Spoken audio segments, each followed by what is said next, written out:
నిజామాబాద్ జిల్లా ఆర్మూర్ నియోజకవర్గంలో రాజకీయం ఒక్కసారిగా వేడెక్కింది. అసెంబ్లీ ఎన్నికల తర్వాత రాజకీయం తారుమారైంది. నాయకుల క్యాంప్ రాజకీయాలకు దారులు తీస్తున్నాయి. జీవన్ రెడ్డి ఎమ్మెల్యేగా ఉన్నప్పుడు నోరు మెదపని నాయకులు ఇప్పుడు తమకు వచ్చిన రీతిలో ఉండేందుకు సిద్ధమయ్యారు.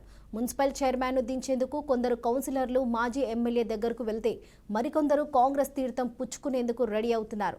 ఇక ఆర్మూర్లో నెలకొన్న రాజకీయాలపై BRK news special story.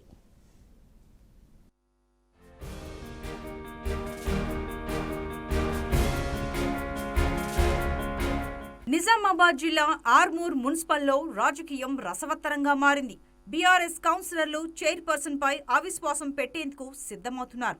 Armoor municipal మహిళా చైర్మన్ కావడంతో ఆర్మూర్ మున్సిపల్లో ముగ్గురు చైర్మన్లు పెత్తనం చేస్తున్నారు.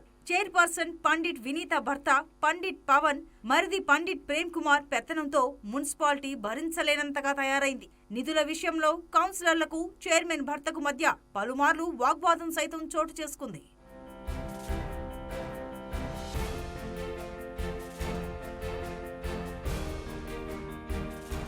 చైర్మన్ భర్త తీరుతో గతంలో అవిశ్వాస తీర్మానం పెట్టే దిశగా కౌన్సిలర్లు ప్రయత్నించగా అధికార పార్టీ ఎమ్మెల్యే జీవన్ రెడ్డి కౌన్సిలర్లను బుజ్జగించారు. అయితే ఇప్పుడు ఎమ్మెల్యేగా జీవన్ రెడ్డి పరాజయం పాలవడంతో బీఆర్ఎస్ కి చెందిన కౌన్సిలర్లు మళ్లీ వారిపై తిరుగుబాటుకు తెరలేపారు. 4 ఏళ్ల పదవీ కాలం పూర్తయి మరో ఏడాది మాత్రమే టైం ఉన్న తరుణంలో అవిశ్వాసం అంశం తెరపైకి రావడం చర్చనీయాంశమైంది. షాడో చైర్మన్ల అవినీతి అక్రమాలు భరించలేకే తాము అవిశ్వాసంకు వెళ్తున్నామని బీఆర్ఎస్ కౌన్సిలర్లు బహిరంగంగానే చెబుతున్నారు.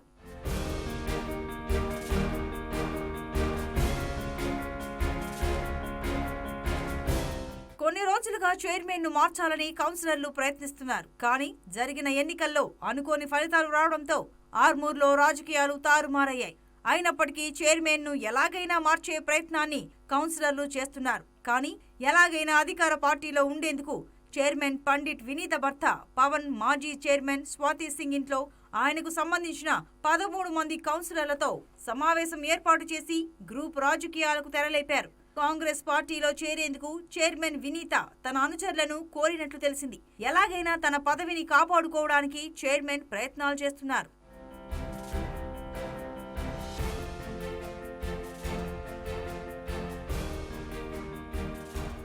మున్సిపాలిటీలో చైర్మన్ భర్త, మరిది చేసే ఆగడాలను తట్టుకోలేని కౌన్సిలర్లు ఎలాగైనా ఆమెను మార్చాలని మాజీ ఎమ్మెల్యే జీవన్ రెడ్డి వద్దకు హైదరాబాద్కు వెళ్లారు.